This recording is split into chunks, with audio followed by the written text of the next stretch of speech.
Ted Bundy का जन्म 24 नवंबर 1946 को बर्लिंगटन, वर्मोंट में हुआ था।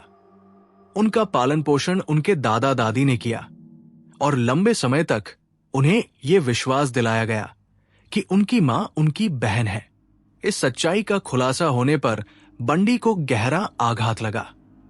बंडी को एक शर्मीले लेकिन बुद्धिमान बच्चे के रूप में वर्णित किया गया है।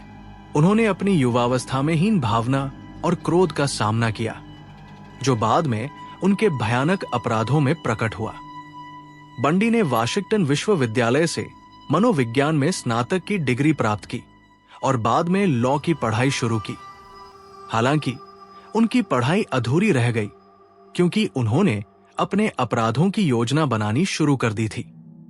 उनके प्रारंभिक जीवन में कुछ भी ऐसा नहीं था जो उनके द्वारा बाद में किए गए अपराधों का संकेत दे, लेकिन उनके भीतर छिपी हुई हिंसा और क्रूरता ने उन्हें अमेरिका के सबसे कुख्यात सीरियल किलर में से एक बना दिया।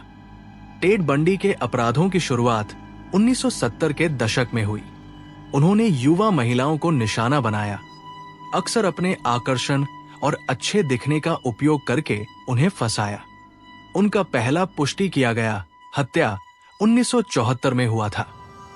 बंडी अक्सर चोट का नाटक करते थे या आधिकारिक व्यक्तियों का रूप धारण करते थे ताकि वे अपने शिकार का विश्वास जीत सकें। एकांत में पहुंचने के बाद वे उन्हें काबू में कर लेते थे और फिर उन पर हमला करते थे और अंततः उनकी हत्या कर देते थे। उनके अपराधों की क्रूरता और बर्बरता ने उन्हें अमेरिका के सबसे कुख्यात सीरियल किलर में से एक बना दिया। उनके अपराधों ने न केवल उनके शिकारों के परिवारों को बल्कि पूरे समाज को भी हिलाकर रख दिया। टेड बंडी के अपराधों की क्रूरता और बर्बरता ने उन्हें अमेरिका के सबसे कुख्यात सीरियल किलर में से एक बना दिया। उन्होंने 30 हत्याओं को स्वीकार किया, लेकिन वास्तविक संख्या इससे कहीं अधिक हो सकती है। उनके अपराधों में पीड़ितों को पीट पीट कर मारना, गला घोंटना और यौन उत्पीड़न शामिल थे।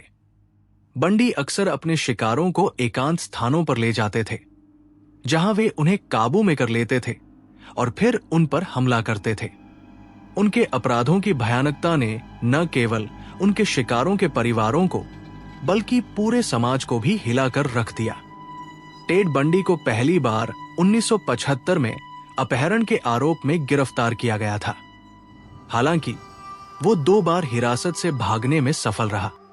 उसकी अंतिम गिरफ्तारी 1978 में फ्लोरिडा के एक सोरोरिटी हाउस पर हुए बर्बर हमले के बाद हुई थी।